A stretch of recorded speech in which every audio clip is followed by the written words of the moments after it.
Hey folks, Richard Tubb here with a very special edition of Tubb Talk today. I'm speaking to Paul Rosenthal. Paul is the CEO of Abstractor Corporation, the company behind Trusted Proxies and the Privatize VPN tool. Privatize is a managed VPN product built from the ground up for managed service providers, and it's a tool that I've come to rely on and to recommend to MSPs. More on Privatize later, but first, Paul, welcome to Tubb Talk. Thank you, Richard. Nice to be on here, and I'm very excited to be on your particular podcast, and has a great following, and I'm very pleased to be reaching out, speaking to your followers. Oh, thank you. Well, how long have we known each other now? I'm going to say maybe a couple of years or so. Yes, I'd say a couple of years, yep. Yeah, so you came to visit me in my new adopted home of Newcastle upon Tyne in the northeast of the UK. But whereabouts in the world do you call home most of the time? Most of the time it's Bet Shemesh in Israel. I do, before the current pandemic virus, I did commute to London a lot. But currently I'm happily tucked away with my family in Bet Shemesh in Israel, which is about 20 minutes outside Jerusalem. A country I've never had the privilege of visiting, but hopefully at some point in the future I can come across. You've told me it's beautiful. Oh yes, you'll love it here. Once you can get flying again, I strongly recommend it on your bucket list. It's on the bucket list. We will do that. Let's jump into your background and journey. So you shared with me that once actually your background began more in SEO, didn't it? So tell us a little bit about your journey to privatize and cybersecurity. So my background has always been in tech, and then I was in tech and marketing together, which led me into the SEO world and SEM, search engine marketing in general. And back before everyone was using cloud tools, there's a lot of desktop software out there, and proxy servers was something that was really needed back then, either for to this day I still can't say the word online anonymity. Hiding yourself. for finding out what's going on, for doing research, for getting results in different geos, speeding things up, all kinds of reasons to use proxy servers. And back in those days, there wasn't really an address to go to. Either all the free stuff was like stuff you seriously did not want to touch, and there wasn't really any like good B2B supply that you could go to. So I started my journey from tech into SEO and SEM in general, and then onto even more tech. So Abstractor, we already mentioned, there's a couple of tools that are in your sort of portfolio at the moment. We've got Trusted Proxies and then Privatize. I want to talk more about Privatize, but just give us a brief overview of what Trusted Proxies is. So Trusted Proxies really started from necessity being the mother of invention, because I was having such trouble with my SEO tools back in 2009, 2010. Really desperately needed proxy servers, couldn't find anything reliable. So I was like, okay, I'll make my own. Started making them, which gave me all kinds of online privacy and all kinds of online anonymity and just ability to do all kinds of things with the web and internet research. And I was like, this is so good. There must be other people who think the same thing, and the rest, as they say, is history. And Trusted Proxies was born, and we filled a great need there for sort of corporate, white hat, online anonymity. That's that word again. And it grew into a great product with a great following. And from there, the next logical step for us was into the world of corporate VPNs. And I want to touch more upon that, but let's rewind a little bit. So for people who listen to this, who sort of think they're familiar with VPNs, but maybe not 100%, what is a VPN and how would you describe the benefits to them? So there's actually two types of VPNs. So it does depend who you're speaking to. Let's say you're talking to someone who works at an MSP, for example, an engineer. There's an answer for him or her. And if you're talking to a consumer, there's a slightly different answer. The underlying technology is the same. It's all about encrypting two different endpoints of a communication channel. It's like the boring technical part. In the consumer world, it's been used either for people to change the country that they appear in. So the encryption is used. The encryption is actually almost irrelevant. It's really just a case of connecting to another endpoint in another country, so you can get an IP address in another country, which opens up streaming opportunities, for example, where streaming is restricted in the geography that you're in, or other kinds of geo applications. Plus, also in the consumer world, people use a VPN for just privacy in general, online privacy. They don't want the ISP tracking them. It can help to contribute to other kinds of online tracking prevention, and also just good old fashioned security of encrypting your connection, whether you're out or about or not. So that's typically what consumers would see a VPN for. Now, in the corporate world, all of that still applies as well. But traditionally, if you were to say VPN in the corporate world, it's usually about a remote access solution whereby you have an office with an office-based local area network, resources on a central file server and or people's workstations in the office. And when they're working from home or on the go, they want access into the corporate network to be able to grab the resources that they need. And typically, a remote access VPN is the way of doing it. So I'm a big fan of VPNs in general, from the perspective of, just it's not necessarily anonymity. You've touched on some of the consumer reasons why we might do that. If somebody wants to watch a television program, if you wanted to watch the BBC when you're on the other sides of the world, you can almost geo-spoof and pretend that you're in the UK to watch that. But I use VPNs day in and day out, and that's what led to us having a conversation to protect my data. Because when I was out using free Wi-Fi, the epiphany for me, Paul, I don't know if I've ever shared this with you. I was staying at an Airbnb, and my wife and I needed to do some online banking. And I jumped online. I was just about to do the online banking. Then I suddenly had the realization, I don't own this Wi-Fi. And while I trust, I think I trust the Airbnb owner, who's to say what router and what data they're gathering there? It really was. So that sort of opened my eyes to it. But I use a VPN to sort of protect my data when I'm out and about. And I know you've got very clear views, haven't you, about free Wi-Fi and whether you can trust that. Exactly. And it's kind of funny because I had no idea this, had exactly the same epiphany as you, because I remember a few years back, I was having a meeting in America with my head of my system admin head. And we were actually renting an Airbnb as our sort of base to have our meetings at. And this was before Privatized came around. And I was like, okay, let's get hooked up now onto the Wi-Fi. And he said to me, you must be joking. You have no idea who is behind this or managing this. You're out of your mind. And I was like, oh my gosh. I was like, you assume you can trust it. If you trust the person, stay in their accommodation. If you trust everything else, I was like, you can't make those assumptions. And then you extend it everywhere else. Like you say, once you get into cafes, hotels, shopping centers, anywhere and everywhere, like Wi-Fi is just everywhere in this day and age. And really, you have no idea who's behind it. Half the people who are putting the Wi-Fi out there themselves have no idea who's behind it. Most of these people, they're not technical. They have no idea what they're doing. And it was actually an MSP that I was speaking to once, put it very, very succinctly, and said, if you don't own the network, you can't trust the network. And that's really been the driving force behind this, to say that especially in the corporate world, consumers are worried enough about having their privacy compromised and having their security compromised. But in the corporate world, you have additional responsibilities to your employees, to your investors, your stakeholders, your end user customers. The stakes are just that much higher. And if you're taking precautions in every other area of cybersecurity, it's like the idea of just casually going onto Wi-Fi, that you have no idea who is behind that network, is scary. And I think one of the reasons people don't realize and appreciate it is because of just the basics of Wi-Fi. People just forget how it works. It works on radio waves. So the minute you've connected, all your data is being transmitted openly over radio waves. And with like $99 of equipment or even less, anyone can intercept that and start having all kinds of fun with it. And that's just it's scary when you actually stop to think about it. Yeah, absolutely. Now, on my blog, Tublog, I have reviewed all manner of VPN software. TunnelBear, ExpressVPN. These are two that spring to mind in the consumer space that I really like. There's lots of corporate VPN products. So in a market that already has a very competitive VPN space, why did you start Privatized VPN, Paul?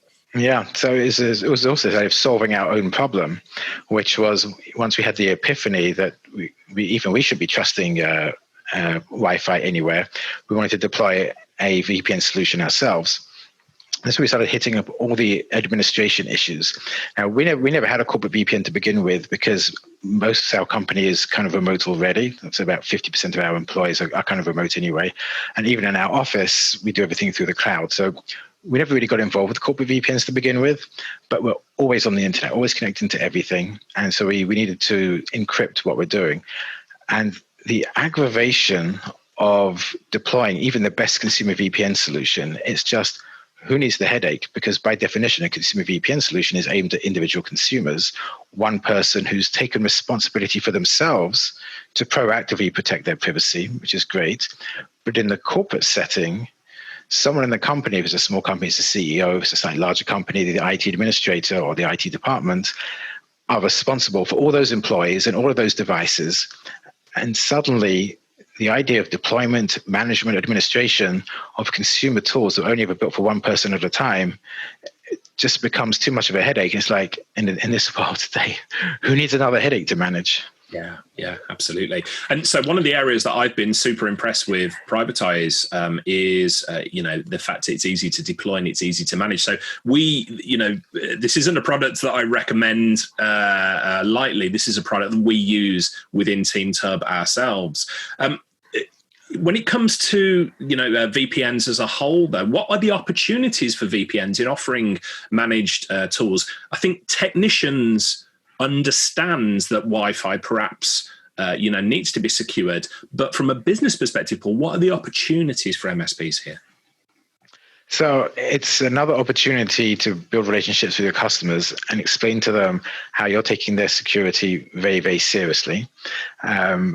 At the moment, in our experience, I would say the majority of MSPs are not offering a corporate VPN solution of the type that we're talking about, not remote access to the local area network. There's a lot of them. But for securing their Wi-Fi connections or connections to the cloud, it seems the majority of MSPs are not doing that. So this is an opportunity to get in ahead, show value, show how you're taking seriously the security of your end user customers. How are you leaving no stone unturned? So A, it's good for the end user customer. B, it's good for you because you're reducing potential hacking opportunities down the line. And C, it's building these relationships, and it's just good for all around for everyone. So in any profession, doing the right thing is always the right thing, is always the best thing. Yeah. So when I talk to MSPs about the tools that they might offer, the services and solutions, I typically look at them from one of two ways. I say to the MSP, hey, if you use this tool, you will lower your cost of support. In other words, you will reduce the number of support incidents that you have to deal with. And a VPN definitely falls in that category. The other category, of course, is if you offer this tool, you can sell it to the client and you can make more money and increase your profits that way. Where does Privatized VPN fit in that? Obviously, it lowers the cost of support, but do you find that MSPs typically sell this as an upsell to clients? So we're seeing two approaches, actually. In some of the MSPs where they already offer, let's call it size, like good, better, best plans to their end user customers, then what we're seeing is some of them are now throwing the VPN into, let's say, maybe their better or best plans as something that's included automatically. So that way they're not having to sell the product standalone on its own. So it's an easier sell. Because one thing is a lot of end user companies, or the people who imagine those companies, don't always understand all the ins and outs of all the different parts of the technology in the stack. So we're finding some MSPs are just short-circuiting it, not bothering, and they're just including it into their stacks, and then either for free and absorbing the cost, or they incrementally increasing the cost of their bundles as time goes by, in order to, at the very least, cover their costs. But ideally, what they're looking to do is to expand their margin a little bit more, so they're actually making another few dollars per month per user off the back of privatizing the stack. And then there's the other types of MSPs who either they're not in a position to do that, or they're not confident to do it, or they don't have the margins to do it initially, perhaps more nervous. And there it's more as a more straightforward transactional idea that just like they sell other services, they've now got an additional service to sell to say, hey, and a lot of end users who run businesses, even though a lot of them don't understand the tech, there are a fair number there who have heard of TunnelBear and ExpressVPN and NordVPN. They're on television. So they have heard of VPNs. And so now it's giving these MSPs opportunity to say, well, you've heard of these VPNs. You understand that they're important for protecting your personal data, consumer data, but you need to do this for your business as well. And we now have a tool to enable us to do that for you. And it's only going to cost you X dollars per month. Yeah. So we're seeing really both approaches. Yeah, And I agree with that, because there's not one size fits all. It depends on the maturity of the MSP. But what I would say, Paul, you and I have discussed this, but I certainly see the future of managed services. If we rewound a few years, I can remember my managed service provider charged for antivirus products. Right. It was almost like, hey, we want you to take this on. It's inconceivable now, of course, isn't it, that any client would not have antivirus, and so it's bundled as part of the package. And I firmly believe that in the very near future, and it's happening now, that MSPs will be deploying a VPN as part of their security package, because it lowers cost of support and it differentiates themselves from the competition. I want to talk about deployment specifically. Now, I was surprised when you first approached me to take a look at Privatize. I thought, when we get round to deploying this, when we've got time for the project, and it was really simple. But so talk through the traditional challenges that MSPs would have with deploying a VPN and how you've overcome that with Privatize. And so if you take a typical consumer VPN product, the way it works is one license per user. I mean, you mentioned TunnelBear earlier, for example, who are a fabulous company, excellent reputation, excellent products. And they brought out TunnelBear for Teams, which was to help with this, whereby if, let's say, there's 20 employees in the company, then you can just have one subscription with 20 licenses and you can name the individuals. But whether you're deploying something like TunnelBear for Teams or any other consumer VPN product, it's like one employee, one license, which is then a username and a password. The software needs to be manually installed, and then the username and password distributed or typed in or copy and pasted. And depending on the model the MSP has, depending on the end users to do that, then there's a very high chance that those VPNs will just either never get deployed, or if they get deployed, they'll never be used. And if the MSP is doing it, it's a huge admin headache. One more thing for your engineers to be taken care of. And then you've got to manage all those credentials. And like with anything, even with password managers today, it's still one more headache to manage all those credentials, all the password resets, all the forgotten passwords, all the risk of people setting their own passwords and reusing passwords. You don't need me to tell you or your listeners about this. So I think that's actually been one of the barriers to MSPs deploying the consumer VPNs, because it's a headache to actually get them out there, install them, get them used, and make sure they're being used and monitor that they're being used. So we took the approach with Privatize to say, put yourself in the shoes of an MSP engineer, or put yourself in the shoes of the IT administrator in the company even. How do we overcome all of those problems? So we did away with usernames and passwords altogether, and we use an automated PKI solution, whereby in the portal for the company, all the users are set up, but from there, automated personalized executables are built, so that when they're deployed, So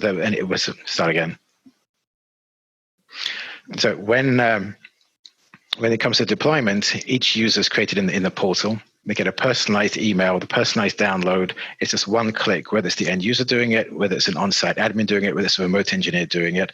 It's a single click, which is a personalized build, has all the keys built in there securely. So it's just one email is automatically sent, one click, instant download, instant connection with security that's more secure than a username and password. And we also built it with integration into PSA and RM tools as well, so that engineers remotely, if they can't get onto each individual machine to do it, we can now integrate it with their tools to automate even further. Yeah. It's brilliant because it just works. This is why I'm such a fan of the product. When we rolled this out, Privatize VPN out within Team Tub, people were like, well, what's the username and password? There isn't one. Okay, right. How do I go install it? Just click the link that I've sent you, and there it is. Right, how do I do the updates? Well, it does that for you, and it literally is, just sort of put it in, and it just works, which is why I really like it. There's also something else, if I could. There's also something else important as well, and another big differentiation with the consumer VPNs of putting ourselves in the shoes of the engineers is that if a consumer who's privacy conscious decides themselves to buy a consumer VPN and deploy it, so they're motivated to use it properly and administer it properly and configure it properly. But when you're putting this on end users' machines who know nothing about computers, they don't have the motivation, the understanding, they're not interested in dealing with this kind of software. So the problem is, with a typical consumer VPN product, is you're depending on the end user to know how to use it, or to know that they shouldn't fiddle with all the settings and go mess something up. So what we also did was, like you said about It Just Works, is we took all of that away. We just automated everything in the background so that the end user doesn't have to take care of it, and the engineers don't have to manage it. So like I said, once with a single click, you've just installed it, just leave it to run in the background and never touch it. Yeah, and I love the feature of trusted networks, by the way. So, of course, one network I'm pretty sure I can trust, although you might debate this, is my home broadband. I've got the Google Wi-Fi set up here and everything. I don't necessarily, need to run through a VPN. So you can add your home Wi-Fi to the trusted network and away you go. But for everything else, it sort of turns the product on. So we took that a stage further as well, because we added Ethernet to be a potential trusted network. So let's say so an employee comes in with their work laptop back into the office, and they plug into the Ethernet rather than the Wi-Fi. So the MSP says, well, we run that wide network. We can trust that. So the VPN will just automatically turn off as soon as it detects the trusted Ethernet network. And then once they're on their way home, then the VPN just automatically flicks back on again. Yeah, it's brilliant. And it really does just work, which is why I've become such a big fan of it, which has led to us having this conversation. But no, for the people listening to this, the owners of IT businesses and managed service providers, they're going to have some questions about why they should be using VPN, why this is an opportunity. So let me, try and put you on the spot with some of these. For instance, Paul, why would you use a VPN when 4G is available? Isn't it just easier to tell your clients, don't use free Wi-Fi, just use 4G? It is. And if human beings were robots and were 100% dependable to do what they were asked to do and to understand what they've been asked to do, then the market for privatized and all the other VPNs would be way, way smaller. There's still an argument. Some people say that even on a 4G network, you still need, because who's to say you can trust the 4G provider? Now, that becomes more of a philosophical debate as to who you trust, and then you trust absolutely nobody. So some people still would use a VPN even on a 4G network. The problem is that in principle, you're 100% technically correct that you solve the problem of security on Wi-Fi by using your 4G connection. It's just in practice, asking non-technical end users to know when to switch it on, how to tether, how to turn the mobile hotspot on and off, set your mobile phone, even if you want to connect your mobile, just even trust the mobile phone itself to not automatically connect to Wi-Fi and to only to be using the mobile data. It just goes back to an administration headache that you can't depend on. So I would say to anyone listening that for yourself personally, if you're just interested in protecting yourself personally, and you want to use your own 4G either as a hotspot for your laptop or just on your mobile device itself, and you're happy that you know what you're doing and that you remember when to turn it on and when to turn it off, you're actually 100% correct. Just go for it. It's simpler. Why bother having to install and manage another piece of software? For the MSP, who's responsible for hundreds, if not thousands, of endpoints, becomes much harder, because to train all those users and to understand what to do, not something that you really want to depend on. Yeah, absolutely. I guess another question that I've heard from MSPs, or an objection really, is, hey, we have got, insert brand name here, hardware at our client sites. We sell that as a product to them, and that's got a corporate VPN built into it. So where does privatized sort of fit in there? Why is that? Might that not be a good fit for everybody? So now comes down to an interesting point of philosophically where we think the industry is going. From a purely technical perspective, it's correct that if someone has a laptop and they're at home and they want to do any kind of work that requires the internet and they connect to the corporate VPN, it works. Does the same job as connecting to our VPN would do. The downside to it, though, is that you've then opened up a vector into the corporate network. And there's a good school of, I don't know if this philosophy is really the right word, of network security that says you want to reduce attack surfaces and reduce attack vectors in general.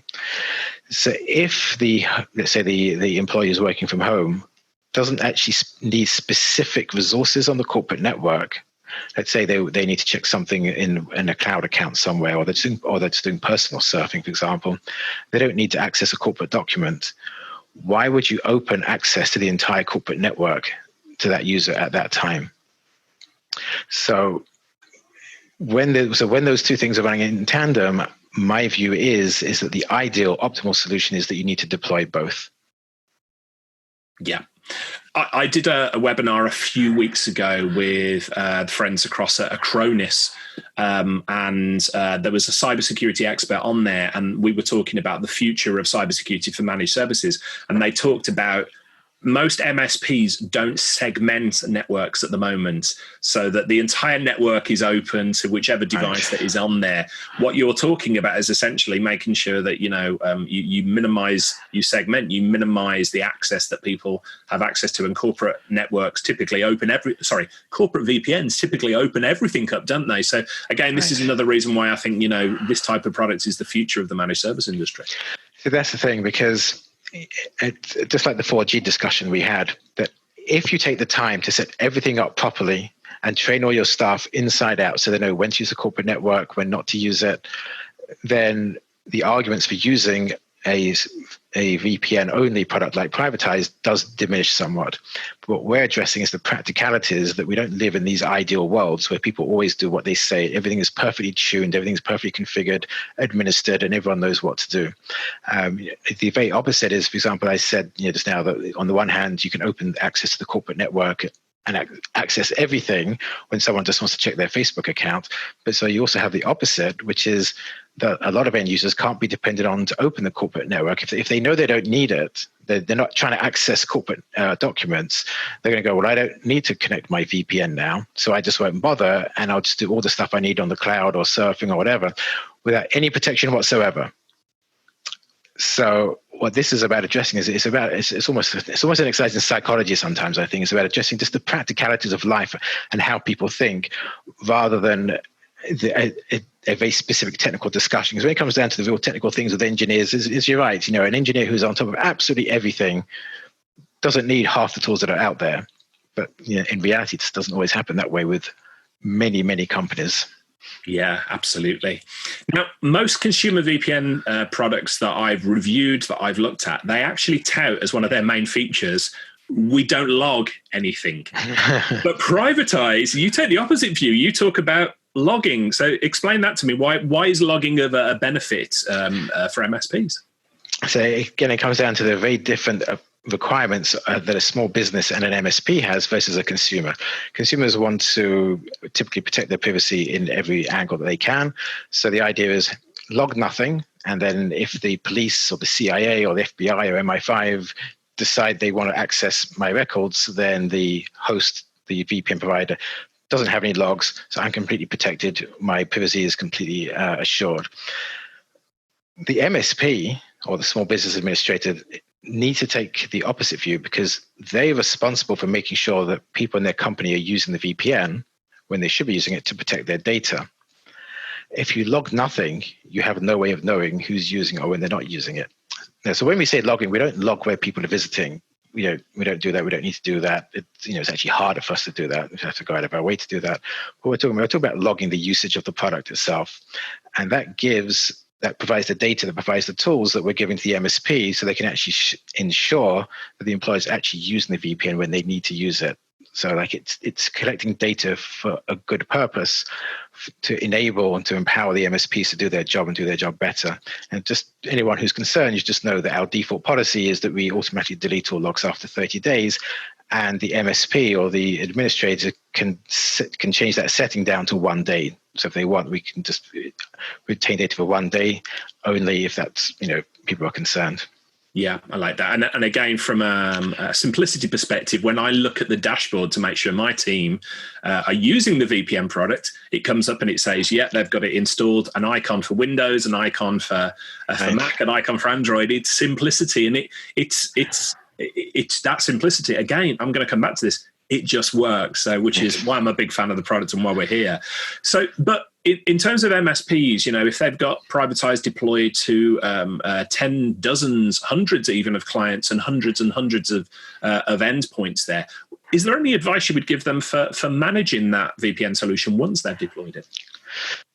I think it's like with a lot of other tools, that a lot of it's to do with procedures as much as to do with the technology, in that just as you have a procedures manual, an operations manual that says for our managed customers, every 3 months we do this, and every 1 month we do that, and every week we do this, that someone does need to take responsibility at whatever intervals work for that MSP and to whatever degree of level works for them, to actually check what's going on, to actually do spot checks or review the reports, or to make some effort to see what's going on, because otherwise the risk is you spend a lot of effort up, well, a huge amount of effort, because it's simple to deploy, but you put the effort in at the beginning to deploy the product and get it out there and everyone's using it. But if you take your eye off the ball, 12 months later, you'll see that half the company's not using it anymore. It kind of defeats the object, because you thought you were securing everyone, but then there's all these like holes, it's like a Swiss cheese of holes. It's just opening up because you took your eye off the ball. So it's just always remember, like with all tools MSPs use, is it's not over once you set it up. You do need to keep an eye on it and have a procedure and a system for how you're going to manage it on an ongoing basis. Yeah. And talking of keeping an eye on things, you've already touched on this briefly, but in terms of integration between Privatize and the other tools that MSPs work, of course, top of that list would be the PSA, the Professional Service Automation tools. What does the integration look like? Who do you integrate with, and what can we expect to come in that area? So at the moment, we're integrating with, I hate to say the top players in the industry, because I guess that's sometimes political. So we connecting with ConnectWise, Kaseya, and Autotask. I can't remember off the top of my head. I actually don't know if we added a fourth one yet. We have a roadmap of a few other ones, but those three seem to be the ones that we hear about all the time. So those are the ones that we started with. And what does the integration look like? What sort of data flows back and forth? So currently, it's to do with users and well, as it's actually it's to do with users. It's customers, like which customers you want to import and which users you want to apply it to. We did initially have early requests also for invoicing, in both directions, accounts receivables and accounts payable, but we found that the majority of MSPs seemingly are not that concerned about it. It's partly to do with our own billing model, where we include licenses, and just these days, like automated billing of credit cards in the other direction, is like that turned out not to be such a big thing. And the other data flow we have, also very important, is integration with your ticket system, so that if someone has an issue within the VPN itself, like on their client app, there's some kind of, let's say there was a connectivity issue or an installation issue or something, then the end user can open the support screen on the app and send a log, which has like diagnostic information, or they can just type some information they want, but this functionality itself can be disabled if you don't want it. But it then, instead of sending that information to us, because this is a reseller managed service provider model, instead the ticket and the information goes into the PSA system instead. So there's like a configuration you can do at the beginning to decide where you want the tickets directed to. Yeah, makes sense. And what would you say is next for not only the privatized product, for Appstractor as a company? What can you give us a glimpse into what the future might look like there? So the future of Appstractor is built upon Privatize and adding additional features and additional products into the suite. We're looking at encrypted DNS solutions that work reliable content filtering. The biggest thing that we have, and where we think is the most value, is what a lot of MSPs are asking for, and where we see the most value, is coming back to something we discussed earlier. It's about the different modes of deployment. You have these, if I can I say the word, old-fashioned corporate networks, local area networks, and you have the cloud, and you have people working from home, and you have people working remotely and on the go and in different offices. I think the two words corporate VPN hasn't really moved on. A lot of MSPs are still thinking in terms of one office, one network, one file server, or maybe they have multiple file servers, but of it being like a hermetically sealed network with a perimeter, and you put a firewall on it, and then everyone's happy and use a corporate network to connect. But the world's moving on. Firstly, a lot of companies these days are cloud only, like we're cloud only, for example. And so many companies, I couldn't put a statistic on it, are using both. They do have the corporate network, but they also have so much in the cloud, which also needs securing. So the idea of an old-fashioned perimeter that you can protect with a single security appliance, especially hardware-based, it doesn't really apply anymore. You need to be much more flexible and protect people wherever they are, and sort of to move the firewall to protect everyone regardless of where they are, which becomes like a software-based solution. And that's where we're going to be putting a lot of development effort in, is to make integration and deployment side by side, whether it's an existing corporate VPN solution alongside our VPN solution, or replacing the corporate VPN solution with our solution that will manage both remote access and the cloud, and securing and extending the firewall to wherever people are working. Because this is, like, without doubt, the future of where everyone's going and where the future of security is. And so that's our main play, is we want to secure wherever the employees are working and whatever access to whatever resources they need. So we want to be there to make sure that it's secure. Absolutely. That sounds exciting times. Good stuff coming up. And, thank you so much for taking the time out of your day to join me and talk about this today. It's super important to me, because I genuinely think this is an episode that people are going to look back on in 2-3 years and say, oh, of course we use privatize and manage VPN. But right now, as we're recording this, it is the exception, and I think that's going to change really, really rapidly. I think tools like Privatize are going to become a part of the default offering that MSPs offer to their clients for cybersecurity. So, Paul, thanks so much for joining us today. If anybody wants to continue the conversation with you, what's the best way they can get in touch with you? So the easiest way, easy thing to remember, is go to abstractor.com and go to contact us, or schedule a demo if you want to dive straight in. If anyone wants to have a one-to-one conversation, any specific points they want to follow up with me, then it's paul@abstractor.com. Wonderful. Paul, thanks so much for your time today. I really appreciate it. Thank you, Richard. It's been a pleasure, and I hope it's been helpful. Hey folks, Richard here. Thanks for listening today. I know you've got a ton of options for who you listen to nowadays, so I really appreciate your support. Do you have any feedback on this episode? Ideas for future guests? Tweet me at Tublog using the hashtag TubTalk. I respond to every tweet and really appreciate your feedback.